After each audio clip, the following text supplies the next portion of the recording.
여호와는 나의 산업과 나의 잔의 소득이시니 나의 분깃을 지키시나이다. 내게 줄로 재어준 구역은 아름다운 곳에 있으며 나의 기업이 실로 아름답도다.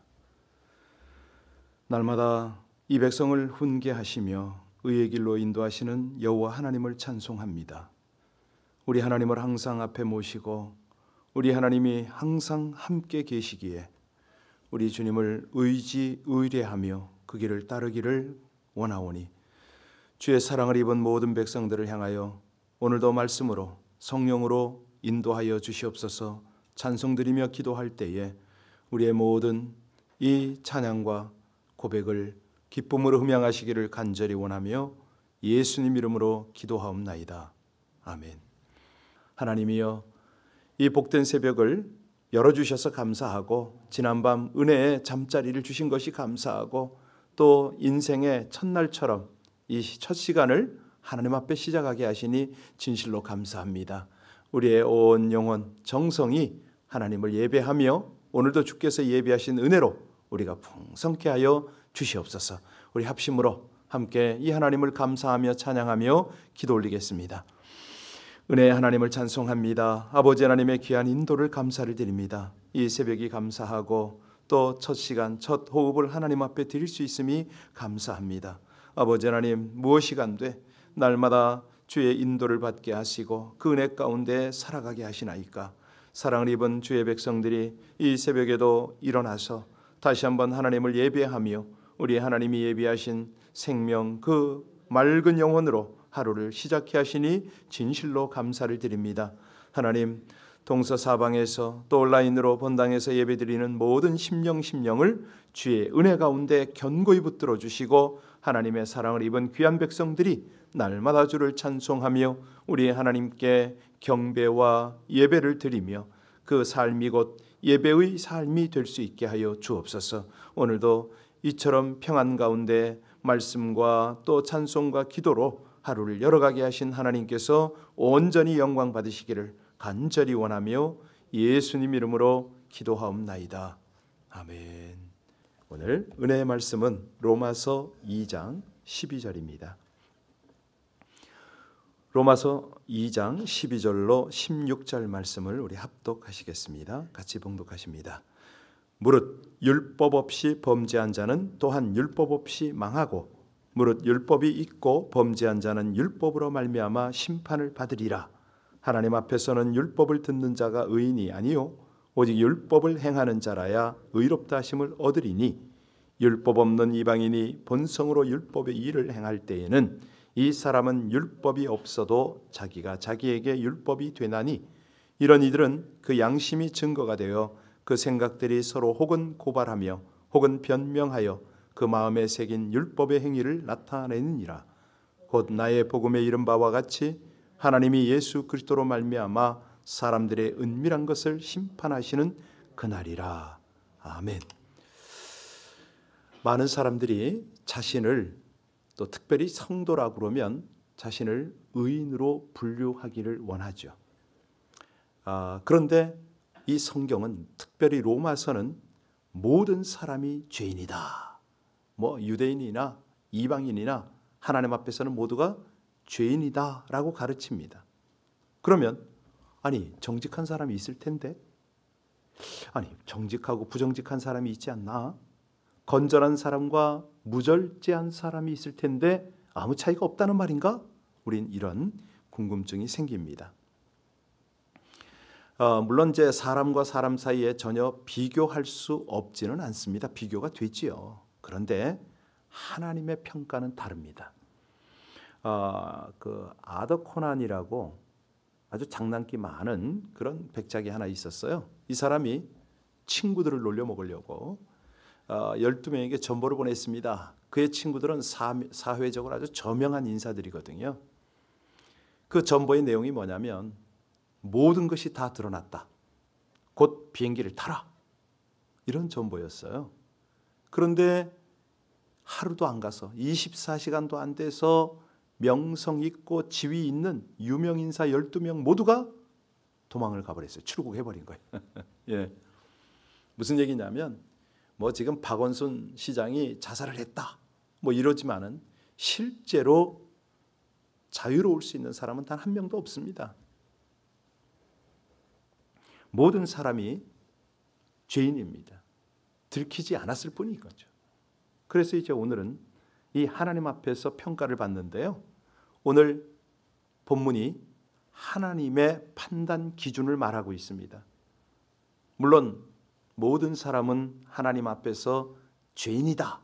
이런 대전제 하에 말씀이 있는 거죠. 율법이 있는 사람들은 율법에 의해서 죄가 판명되고 율법이 없는 사람은 어떻게 될까요? 양심에 의해서 죄가 판명이 된다는 겁니다. 그리고 결국은 법의 저촉이 안 됐더라도 양심의 가책을 못 느끼는 것이라도 하나님 앞에서는 은밀한 죄까지 다 드러낸다. 뭐 이것이 오늘 본문의 중심이죠. 자, 그러면 이제 먼저 우리가 살필 것이 있는데, 그러면 율법에 의해서 드러나는 죄는 뭐냐? 죄를 가리키는 가장 명확하고 일반적인 기준은 율법입니다.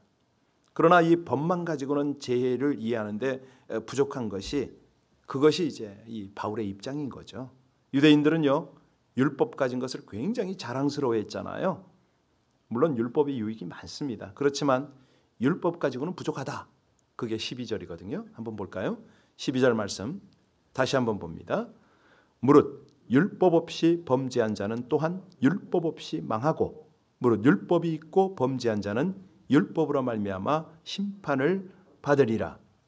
율법만 가지고 죄를 이해하려고 했던 유대인들의 입장을 한마디로 그냥 뭐 박살을 내는 거죠. 깨우치는 그런 말씀입니다. 유대인들이 생각할 때 자기들은 구원받는다고 그러잖아요. 선민이기 때문에 그런 것도 있지만은 율법을 지키기 때문에 이런 생각을 늘 갖고 살았습니다. 그래서 이방인은 율법이 없기 때문에 구원을 받을 가능성조차 없다. 이런 어떤 우월의식을 가지고 있었죠.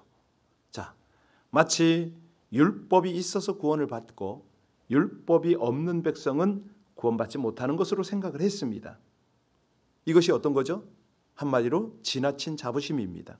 그래서 바로 그 생각을 꼬집어서 지적을 해서 13절에 뭐라고 그랬습니까? 13절 같이 읽습니다. 하나님 앞에서는 율법을 듣는 자가 의인이 아니요 오직 율법을 행하는 자라야 의롭담을 얻으리라. 그렇습니다. 율법만 가지고 있으면 다 되는 줄로 생각하는 유대인들의 생각을 꼬집었죠. 자, 이처럼 율법으로 죄를 이해하려는 생각은 한계가 있습니다. 오늘날에도 그러잖아요. 법만 지키면 의인처럼 생각을 합니다. 또 어떤 이는 저 사람 법 없이도 살 수 있어. 뭐 이렇게도 말합니다. 법적으로 하자가 없으면 의로운 것처럼 생각을 하는 겁니다. 그럴까요? 아주 위험한 생각입니다. 여기서 죄인은 법적으로 결과가 드러나야 죄인이 됩니다. 사람을 죽이기 전에는 살인이 아니라는 거죠. 남의 물건 들고 가기 전에는 도덕이 아니다. 또 심지어 살인했다고 생각이 들어도 증거를 잡지 못하면 무죄다. 이런 게 세상 아닙니까? 그러니까 법은요, 결과주의를 채택을 하고 있습니다. 행위로 드러난 것을 죄로 인정하는 거죠. 범죄의 의도가 아무리 있었다 하더라도 행위로 옮기지 않으면 죄가 되지 않는다. 생각, 행각 가지고는 어떤 법도 처벌하지 않습니다. 그런데 우리 예수님은 뭐라고 그랬죠? 살인을 뭐라고 그랬습니까? 형제를 미워하면 그것이 곧 살인이다 그러잖아요. 또한 마음에 음욕을 품으면 그것이 곧 간음이다. 이렇게 말씀하셨어요. 그러니까 예수님과 유대인들과의 생각은 엄청난 차이가 있었던 거죠. 예수님은요, 율법주의에 빠져서 결과적으로 이 유대인들은 그런 판단을 해버립니다. 이런 결과주의 가지고는 죄를 바르게 이해 못한다는 거죠. 또 법은요, 증거주의를 따르고 있잖아요. 죄를 짓고도 증거를 없애면 죄를 성립시킬 수가 없다는 거죠. 그런데 여러분, 완전 범죄가 있나요? 완전 범죄는 없다고는 하지만 증거를 없애서 죄를 피해 보려고 합니다. 이런 일이 얼마나 많습니까? 사회의 법이 증거에 의해서 벌을 주기 때문에 어떻게 하든지 증거를 없애려고 그러고 또 증거를 잡으려고 그러고 이게 사람들의 세상이죠. 아니 증거를 못 잡았다고 증거를 없앴다고 죄가 없어집니까? 여기에 법의 한계가 드러납니다. 유대인들은요 율법을 자랑했지만 예수님과 바울의 눈에는 부족하기 짝이 없는 거예요. 그래서 유대인들은 그렇게 이방인을 무시했잖아요. 그런데 예수님이나 바울은 뭐라고 그랬어요? 너희들 양심의 법은 어디 갔냐? 그러시잖아요. 양심의 법. 이방인도 양심의 법이 있다. 이 양심이야말로 율법의 한계를 극복할 수 있다. 율법보다 고상한 법이 양심이다. 이 말씀이 바로 14절입니다. 법을 모르는 사람들도 양심의 법에 의해서 자신의 행동을 판단한다는 거예요. 여기 14절 15절이거든요. 자, 14절 15절 같이 읽겠습니다. 율법 없는 이방인이 본성으로 율법의 일을 행할 때에는 이 사람은 율법이 없어도 자기가 자기에게 율법이 되나니 이런 이들은 그 양심이 증거가 되어 그 생각들이 서로 혹은 고발하며 혹은 그 마음에 새긴 율법의 행위를 나타내느니라. 율법도 소중하고 유익하지만 한계가 있는데 양심이 그 한계를 극복하게 한다는 거죠. 여러분 이런 경험 많이 하셨죠? 저는 더더욱 많이 합니다. 어디 가서 식사를 하고 나오면서 팁을 너무 박하게 줄 수 없다든가 별일이 다 많습니다. 예. 어떤 아이가요. 4살짜리 아이가 거북이를 만났어요. 그런데 얘가 돌멩이를 들어서 거북이 껍질을 찧어왔어요. 이제 그 부셔버리려고 깨뜨리려고 한 거예요. 그런데 마음속에서 그러면 안 돼 하는 음성이 들렸어요. 이 아이가 깜짝 놀라가지고 돌멩이를 던져버리고 울면서 엄마에게 달려가서 물었어요. 엄마, 내가 돌멩이로 거북이 껍질을 깨려고 하는데 그러면 안 돼 하는데 누가 그렇게 말한 거야? 참으로 대단한 질문이죠. 아이가 막 울면서 그 질문을 하는 거예요. 그랬더니 엄마가 아이의 눈물을 닦아주면서 말했어요. 어떤 사람은 그걸 양심이라고 한단다. 그런데 나는 그것이 하나님의 음성이라고 생각하고 싶어. 아무튼 네가 그 음성을 들으면 더욱 분명히 들릴 거고 너는 옳은 길로 갈 수 있을 거야. 만약 네가 그 음성을 듣지 않으면 그 소리는 점점 작아져서 결국 너는 어둠 속에 헤매게 될 거야. 네가 훌륭하게 되는 것은 이 양심의 소리를 잘 듣느냐 안 듣느냐에 달려 있어. 정말 바른 교육을 했죠? 이런 교육이 필요합니다. 그런데 요즘 엄마들은 어떡합니까? 사생결단해서 무슨 수를 쓰서라도 이기라 그러잖아요. 큰일이죠, 큰일. 양심은요, 인간으로 하여금 옳은 길을 찾도록 하는 하나님의 선물입니다. 그런데 이 양심에도 한계가 있어요. 이 양심은요, 구속력이 너무 약합니다. 법에 저촉되면 반드시 대가를 치러야 하기 때문에 사람들이 법을 무서워하잖아요. 그런데 양심은 구속력이 없는 거예요. 이 양심을 어기면 심령의 자책이 오죠. 심판입니다. 그런데 이걸 눈 한번 딱 감아버리면 그만이잖아요. 아무도 모르는 일이니까. 혼자서 좀 괴로워하다 지나가는데 이게 점점 습관이 되고 굳어지면 어떻게 되죠? 양심의 화인을 맞아버려요. 네. 그러니까 양심의 법도 믿을 수가 없는 거죠. 또 대부분의 사람이 하나님이 주신 선한 양심을 잃어버렸어요. 하나님이 주신 선한 양심, 깨끗한 양심, 이 착한 양심을요, 여기에 화인을 맞고 살아가요. 당시 말하면 양심이 마비가 되었죠. 그런데 양심이 마비가 되면 법보다도 효력이 없습니다. 자기가 자기 판단의 위력에 굴복을 하는 거예요. 자기 생각이 옳으면 옳다고 자기 생각과 다르면 틀렸다고 이렇게 판단해 버리는 거죠. 객관성을 상실하고 굉장히 주관적인 생각, 거기에 막 끌려다닙니다. 그래서요, 믿든 안 믿든 양심을 빨리 회복을 해야 됩니다. 양심이 정상적으로 작용할 수 있도록 양심의 소리에 귀를 기울일 줄 알아야 된다는 거죠. 문제는 믿는 사람들이 양심에 이게 양심이 굳어져 버리는 그런 경우가 참 정말 무섭습니다.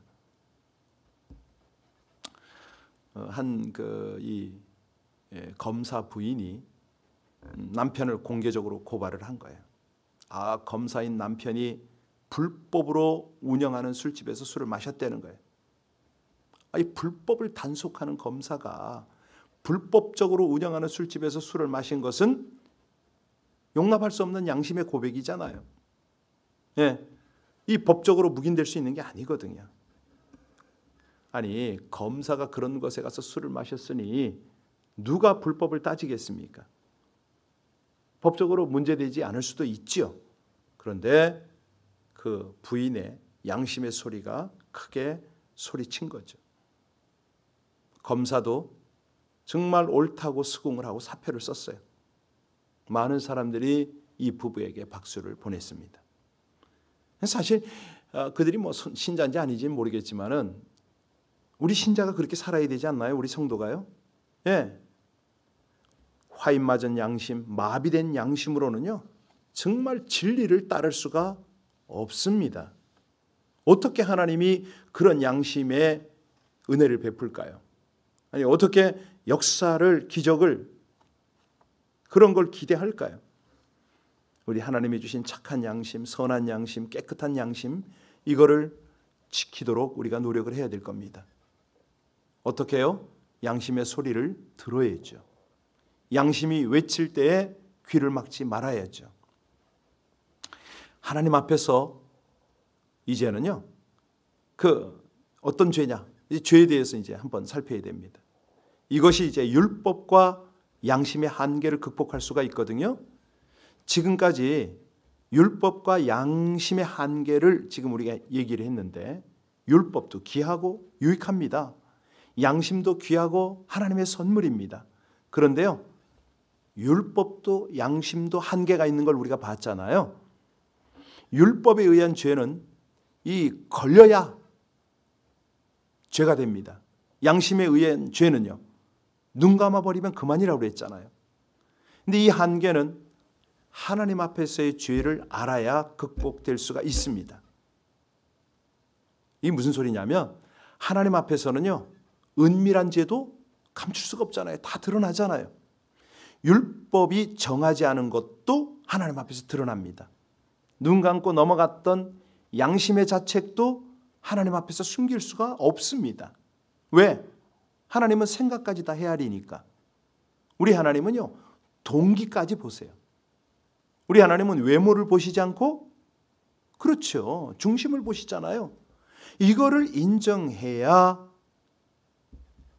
중요한데, 더 중요한 건 하나님이 어떻게 보실까? 그러니까 사람의 눈보다, 내 양심보다 먼저 의식해야 되는 게 뭐다? 하나님 판단이죠. 이게 의로운 판단입니다. 16절, 오늘 마지막 절 16절 다시 한번 봅니다.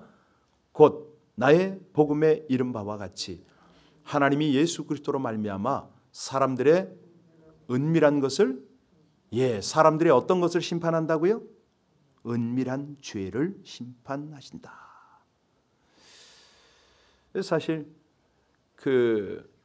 여러분이 잘 아시는 마이크 폼페오,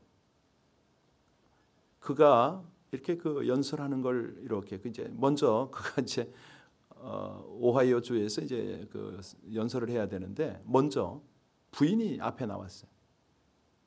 부인이 나와서 간증 비슷하게 자기 남편을 소개하는 거예요. 그래서 지금 자기가 여기서 남편을 깎아내릴 생각은 없지만은 솔직하게 얘기하겠다고. 그들이 이야기를 할 때 무슨 얘기를 하냐면, 담임 목사님이 현직 지금 국무장관 하잖아요. 그 사람한테 뭐라고 그랬냐면, 주일학교 교사를 좀 해달라고. 국무장관이 얼마나 바쁜데. 근데 이 썬데이 스쿨의 티처가 주일만 하는 게 아니라 월요일까지 해야 된다고. 놀랐어요, 제가. 부부가 그 목사님의 말을 순종해가지고 그거를 자기 삶의 첫 자리에 뒀습니다. 지금 현직인데 그래요. 그런데 그 맡을 때 남편이 잠깐 갈등했던 이제 그런 얘기를 쭉 하는 거예요. 필요하신 분은 제가 유튜브를 보내드릴게요. 폼페오가 그런 얘기를 해요. 트럼프 대통령과 함께 처음부터 이 정권이 출발할 때 우리는 사람 앞에서 무릎 꿇지 않겠다. 하나님 앞에서 무릎을 꿇는데 진정한 종교의 자유를 위해서 우린 그것을 위해서 투쟁하기 위하여 이 정권에서 최선을 다한다. 정말 이 구구절절히 자기의 그 신앙 고백을 하는데 계속 들으니까 들을수록 신뢰가 가도록 자기 표현을 하더라고요. 이 사람 장난이 아니구나. 그가 장교로부터 출발해가지고 개인 회사도 운영하고 CIA의 국장도 하고 지금 국무장관이잖아요. 그 과정을 쭉 거쳐오면서 단 한 번도 하나님을 잊지 않으려고 최선을 다했다는 거예요. 날마다. 그 폼페오가 북한 갔다 왔잖아요. 아니 나중에는 우리 그 김학성 선교사도 비행기 같이 태우고 오고 김학성 선교사 그러잖아요. 폼페오가 자기를 보는 순간 눈물을 흘리더라고. 비행기 안에서. 등치가 얼마나 큽니까? 뭐 저보다 훨씬 더 큰데 이런 사람이 이런 거구가 순수한 눈물도 보일 줄 알고 하나님 앞에서 살려고 몸부림을 치고 이런 거 아닙니까? 그러니까 우리 하나님께서 살피시는 것은 중심인데요. 우리 대부분의 동양 사람들이 체면윤리에 많이 젖어 있거든요. 하나님을 의식하지 않고 사람을 의식하는 그런 문화 속에서 우리가 자랐습니다. 그런데 우리 미국에서는 샘 컬처라는 그런 말이 있잖아요. 이게 뭐냐면 우리가 동양의 어떤 유교 사상에 어떤 신적인 존재 개념이 없어요. 어떤 자연히 신적 존재를 의식하지 않고 사람을 의식을 합니다. 뭐 근자 사상, 삼강, 우리는 다 그래요. 이런 것들이 우리에게는 체면 윤리를 만들었습니다. 사람에게 잘 보이면 그만이라는 거죠. 다른 사람이 나를 어떻게 생각하는가 이게 중요하다라고 생각을 하면서 살아가요. 그런데 우리 기독교 사상은 다릅니다. 기독교에서는요 사람보다 하나님을 의식합니다. 적어도 폼페오처럼 하나님께서 나를 어떻게 생각하실까? 그걸 가장 중요한 문제로 생각을 하는 거죠. 왜? 하나님이 우리 중심을 보시니까. 우리 생각을 아시니까. 우리의 행동의 동기를 헤아리시니까. 이러한 하나님 앞에서는요. 단 한 명도 예외 없이 다 죄인입니다. 교만하고 온갖 자랑을 다 하고 우리가 최선을 다한다 하더라도 하나님 앞에는 부족한 것밖에 없잖아요. 자, 그래서 이런 어떤 또 죄의식 문화가 길티 컬처를 또 만들었습니다. 여러분, 이게 이제 그래서 오늘의 이 메시지가 아주 중요한 게 뭐냐면 죄를 올바로 이해해야 되는데 그렇다면 이 죄는 어떻게 이해해야 되느냐? 하나님 앞에서 죄를 알아야 된다는 거죠. 법에 걸리지 않았다고, 법에 걸릴 것이 없다고 의롭게 생각하는 한 죄의 본질을 이해할 수가 없습니다. 양심도 믿을 것이 못 된다. 그냥 양심은 구속력이 없어서 눈만 감으면 그만 아니냐? 또 많은 사람들이 이 마비된 화인 맞은 양심을 갖고 산다. 그렇기 때문에 율법이나 양심만 가지고는 죄의 문제를 해결할 수가 없다는 거죠. 하나님 앞에서 죄를 분명히 깨닫는 것이 중요하다. 왜? 하나님은 은밀한 죄까지 다 드러내게 하시니까. 그러니까 하나님 앞에서 죄를 알아야 인간 실존을 바르게 이해한다. 오늘 조금 약간 뭐 어떤 이게 좀 딱딱한 그런 설교가 될 수도 있겠습니다만은 결론이 그거예요. 하나님의 공의로운 심판 앞에 스스로 행위로 선하다 인정받을 수 있는 사람은 아무도 없다는 거죠. 그러면 어떻게 하라는 거냐? 오직 예수 그리스도의 복음의 진리를 따라 살아야 하나님 앞에 의로운 자로 설 수가 있다. 이게 이제 오늘의 결론입니다.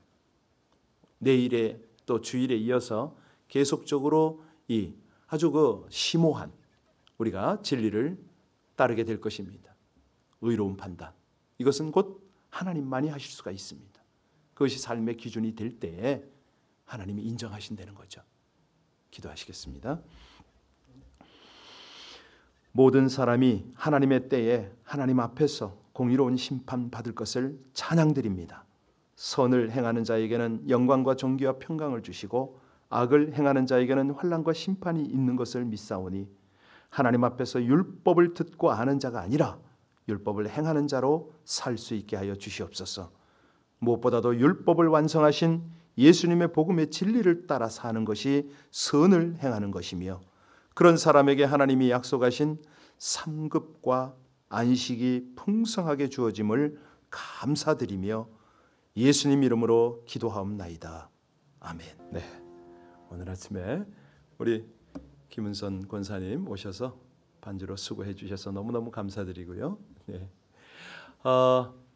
백신이 개발됐다고 그러죠? 예. 한 6억 명분을 주문을 했답니다. 미국 인구가 3억이잖아요. 한 배를 가지고 계약을 했다는 모양입니다. 우리 그럴지라도 지금은 너무 많이 바이러스가 창궐을 하고 있기 때문에 급증하고 있습니다. 지침 잘 따르시고요. 기도하시고 그리고 건강관리 잘 부탁드립니다.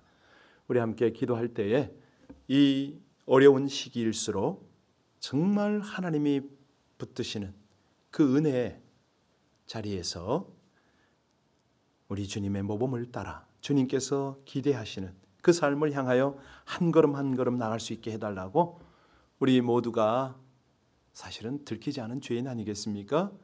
정결한 삶, 하나님이 원하시는 바른 삶을 향하여 나가며 우리 하나님이 예비하신 그 풍성한 은혜들을 누릴 수 있도록 우리 합심으로 기도하고 나라와 민족을 위해서 특별히 우리 어려움을 당하고 있는 조국을 위해서 중국도 요즘에 이게 일반적인 상황이 아닙니다. 중국 땅의 우리 크리스천들을 위해서 특별히 함께 기도해 주시길 부탁합니다. 우리 기도하시겠습니다. 주님께서 이 아침에도 이 백성들과 함께 하시며 주님의 귀한 은혜, 하나님의 귀한 말씀으로 이 백성들을 다스리시고 하나님의 의의 길로 인도하심을 진심으로 감사를 드립니다. 오 아버지 하나님, 간절히 원할 때에 우리에게 기도의 영을 부어 주옵소서. 주님의 은혜 성령에 사로잡혀 더 깊은 기도로 충고하며 하나님이 기대하시고 기뻐하시는 은혜의 제단을 쌓게 하여 주시옵소서. 하나님, 이 아침에 코로나 바이러스로 고통당하는 이들을 위하여 충고하며 기도하게 하시고 이 미국 땅을 위하여 기도하게 하시며 우리 조국과 또 중국과 및 재난당하는 모든 곳을 향하여 기도하게 하시며 우리 선교사님들을 위하여 특별히 신앙적으로 영적으로 연약한 우리 모든 성도들을 위하여 우리 자녀들을 위하여 더 깊이 기도하는 은혜의 시간이